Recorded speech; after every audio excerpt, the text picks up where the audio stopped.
ये 26 जनवरी को हमारे मिलिट्री पावर का शो ऑफ स्ट्रेंथ क्यों होता है? क्या वो हमारे मिसाइल वो विजय चौक से निकले तो ही देश सुरक्षित होता है क्या? वो दुनिया को दिखाने के लिए होता है कि बेटे हम भी दम वाले हैं, इसीलिए तो होता है जी। और हमारे लोग हैं, उनका भी विश्वास बढ़ता है, हाँ हमारे पास एक मिलिट्री पावर है, और इसलिए 26 जनवरी को बहुत बड़ी परेड में हमारी ताकत का दर्शन होता है। उसी प्रकार से बिजनेस वर्ल्ड में भी आवश्यकता होती है। तो मेरे प्रधानमंत्री का कहा साहब एक छोटा सा काम कर दीजिए, Ahmedabad Mumbai high speed bullet train चालू करवाइए। उससे क्या हो, मेरे को दुनिया को हमारी ताकत का परिचय होगा। ट्रेन से वो कोई बैठने के लिए आने वाला नहीं है, ये हम भी कुछ कम नहीं है, वो भी करना पड़ता है जी। अभी मैंने एक सपना देखा है, मैं पूरा करूंगा उसको। मैं एक स्टैच्यू ऑफ यूनिटी बनाना चाहता हूं।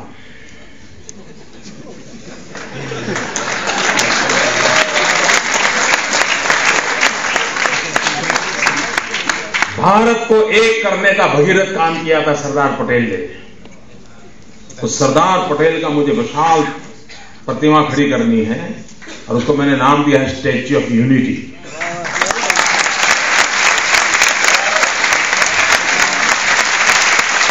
और ये स्टैच्यू ऑफ यूनिटी की क्या कल्पना है मेरी?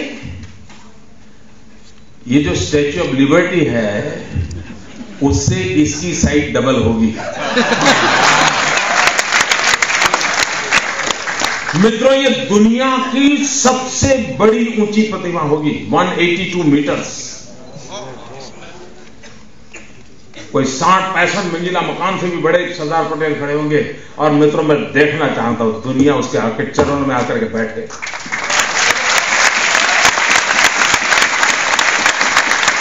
ये मिजाज चाहिए।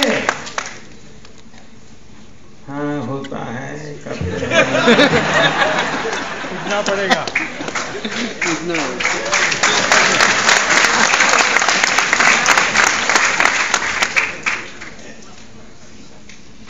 आपके पास समाज के लिए कुछ करने का इरादे भी चाहिए, और कठोर परिश्रम करना पड़ता है, साहस चाहिए, निर्णय करने का साहस चाहिए। तो आप स्थितियां बदल सकते हैं। हमारे देश में गंगा और यमुना की सफाई के लिए पता नहीं क्या कुछ खर्च नहीं हुआ है, और कितने प्रधानमंत्री आकर के गए उससे। हमने एक छोटा सा काम किया, छोटा ही पैक था, साबरमती हमारा रिवर फ्रंट बनाया। किसी समय हमारा साबरमती गंदे नाला जैसा था, आज जाके कोई देखे साहब, हिंदुस्तान में पहला ये प्रोजेक्ट हुआ है, सफल हुआ है, और काम ऐसा किया है कि उसका खर्चा निकल जाएगा। हम तो पक्के अहमदाबादी है ना, single fire double journey.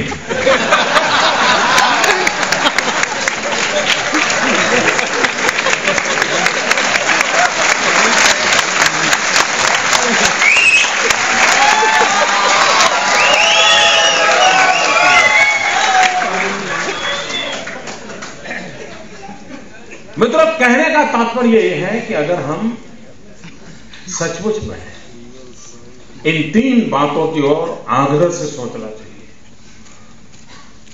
Skill के विषय में कोई कॉम्प्रोमाइज नहीं होना चाहिए, स्किल अपग्रेडेशन निरंतर होते रहना चाहिए। हमारे काम का स्केल बहुत बड़ा करना चाहिए। अब जैसे हमने एक सोलर एनर्जी का किया, अब सोलर एनर्जी विषय ऐसा है कि कोई सोचता होगा भाई 1 मेगावाट 2 मेगावाट, एक मॉडल खड़ा कर दे, दुनिया को ला के जाकर के ले जाए, फोटो वोटो निकालवा दो। हमने कहा ऐसा नहीं होगा, हमें दुनिया का सबसे बड़ा सोलर पार्क बनाना है। अगर मेरे गुजरात के पास इतना बड़ा रेगिस्तान है तो किस काम का है? उसी रेगिस्तान को हम ऊर्जावान क्यों नहीं बना सकते? और मित्रों, आज एशिया का सबसे बड़ा सोलर पार्क हमने बना दिया।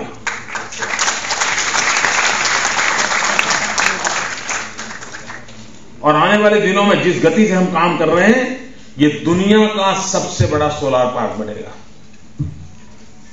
अब सूरज को सिर्फ मेरे यहां ही होता है क्या? कुछ नेता आजकल ऐसा भाषण करते हैं, हम क्या करें, मोदी जी के पास ये भी है, मोदी जी के पास वो भी है, हमारे पास तो नहीं। अरे रोते बैठते हो यार, चलो सूरज तो है कि नहीं है? तुम्हारे पास सूरज है कि नहीं है? तो करके दिखाओ ना।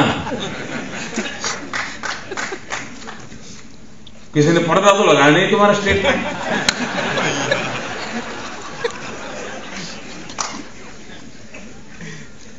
मित्रों, तय करना चाहिए किस प्रकार से काम करना है। दूसरी बात है, पुराने जमाने में एक आदत लग गई, सब कुछ सरकार करेगी, सब सरकार में कब्जा करने में लगे हुए थे। बैंकों का राष्ट्रीयकरण करो, ट्रांसपोर्टेशन का, पता नहीं क्या कुछ कर दिया। अब उन गलतियों को सुधारा गया, उसको रिफॉर्म कहा गया। ये भी बड़ा कमाल है देश में। तुम कल तक बाईं ओर जाते थे, गलत जा रहे थे, अब राइट ओर आए तो ये कौन भाई तुम्हारी गलत ठीक की तुमने? नहीं किया, वो रिफॉर्म किया, पहले ऐसे जाता वैसे जा। नहीं भाई, गलती की थी। और देश को तुमने 45 साल तक उल्टे रास्ते पर ले गए, उल्टे रास्ते पर ले गए थे। अब फिर भी अभी भी बीच में बम आते हैं, स्पीड ही नहीं आ रही है। जब तक हम पब्लिक प्राइवेट पार्टनरशिप मॉडल की अगर नहीं जाते हैं, और मैं तो 3 P की जगह 4 P की वकालत करता हूं, P P P P।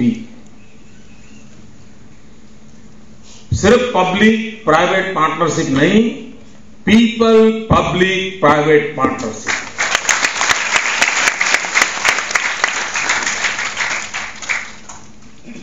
इन P4 फॉर्मूला लेकर के हमको काम करना होगा, और तब जाकर के 100 करोड़ का देश है मित्रों, क्या सामर्थ्य पड़ा हुआ है देश में। एक बार उनको जोड़ दो, दुनिया बदल जाएगी दोस्तों।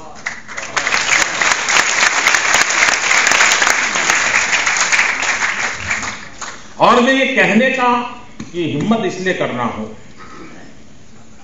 कि गुजरात में हमने जिन चीजों को हाथ लगाया, ईश्वर कृपा से हर बात में सफलता मिली है।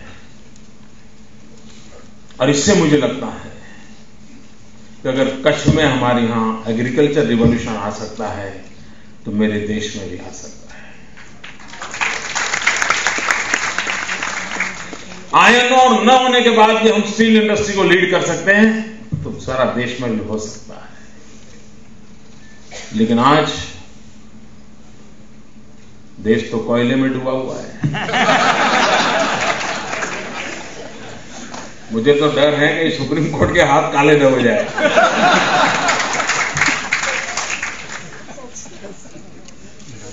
सुप्रीम कोर्ट को इतना इंटरवीन करना पड़े,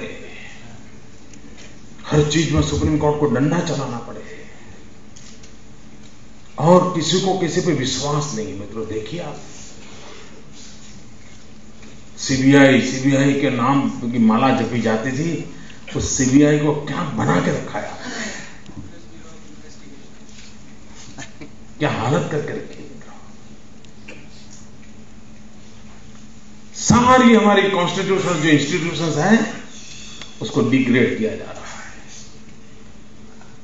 अगर हम हमारी वैधानिक संस्थाओं को, संवैधानिक संस्थाओं को अगर सामर्थ्य नहीं देंगे, तो मित्रों व्यवस्थाएं खत्म हो जाएगी।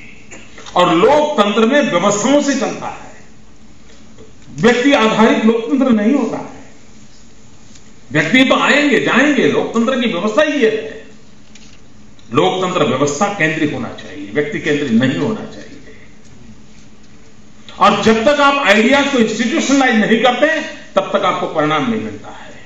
गुजरात की सफलता का एक सबसे बड़ा रहस्य यह है कि गुजरात ने हर आइडिया को इंस्टीट्यूशनलाइज किया है। मोदी रहे या न रहे, काम चलता रहे।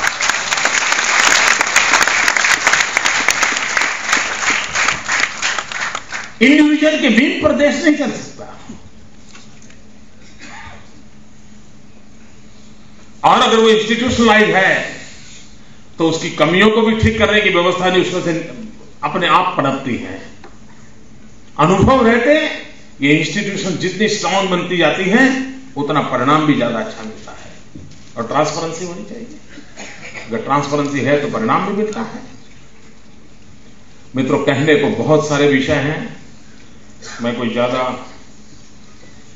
तय करके तो बोलता नहीं हूं। क्या बोलूं? बोलते हैं कि बोलते नहीं।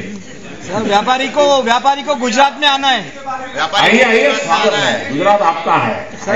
Sir local body tax is a lot of harassment है।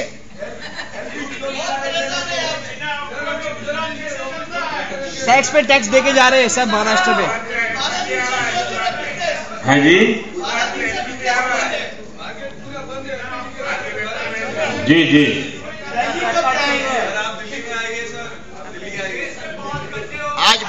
नहीं, आज तो मुझे अहमदाबाद जाना है।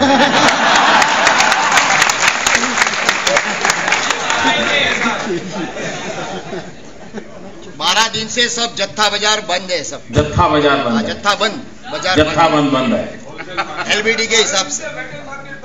हाँ, मैंने जाना, मुझे बताया कई लोगों ने आपके ऑक्टोल का कोई झगड़ा चल रहा है शायद।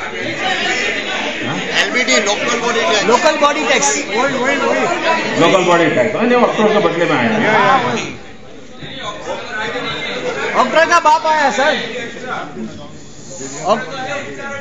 गुजरात में 50,000 एकड़ जमीन चाहिए, सिर्फ 50,000 पूरा बना देंगे। वाह वाह, पूरा मुंबई बना देंगे।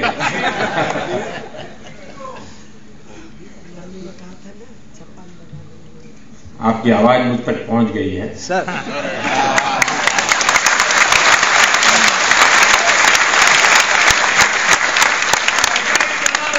गुजरात में 14 मुंबई और खड़ा होगा। वाह वाह। सर, जो आपका आइडिया गुजरात में सक्सेसफुल हुई है 14 उसके लिए हैट्स ऑफ। Thank you. आपके एडमिनिस्ट्रेशन, आपके गवर्नेंस को हैट्स ऑफ। लेकिन क्या इतना बड़ा देश जहां पर जनतांत्रिक और फेडरल सिस्टम चलती है, क्या दिल्ली की सरकार ऐसी होनी चाहिए कि उसको भी टेन्योर मिलना चाहिए कि जिस वजह से पूरे देश में कोई परिवर्तन उस तरह का सॉलिड नजर आए जो गुजरात में आपको समय भी मिला सके? टेन्योर जनता देती है। टेन्योर जनता देती है। आप अच्छा काम करो, जनता टेन्योर देगी। जनता को सब समझ होता है जी, उसके अंदर कोई संविधान में लिखा नहीं होता है। टेन्योर जनता देती है। 2014 में आप करें, हम सब साथ देंगे। क्या आपका आपको प्रधानमंत्री देखे। हाँ, वोटिंग करने को जाना पड़ेगा। अच्छा, तो दिल्ली हो आइए ना, दिखाई देंगे।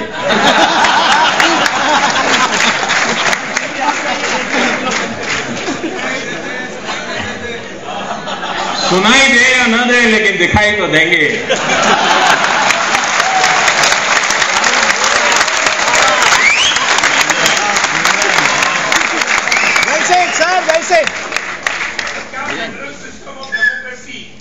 देखिए, फेडरल सिस्टम ये हमारी सबसे बड़ी ताकत है, उसको जरा भी खरोच नहीं आने देने चाहिए।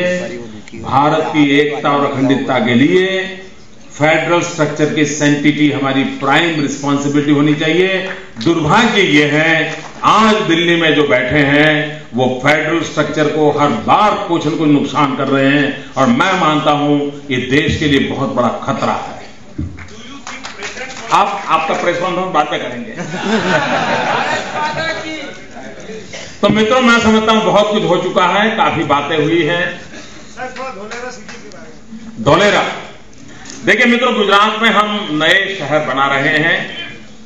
आपको भी मेरी प्रार्थना है, अगर वेबसाइट पर आप धोलेरा DHOLERA धोलेरा SIR इस पर जाएंगे तो बहुत डिटेल मिलेगी।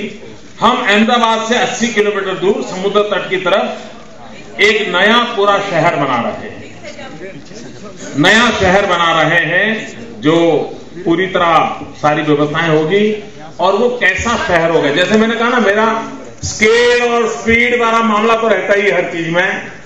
मित्रों, आज जो दिल्ली है, हजारों साल के बाद जो आज दिल्ली बना है, उसकी जो साइज है, ये हमारा जो नया धोलेरा बनेगा उसकी साइज दिल्ली से डबल है।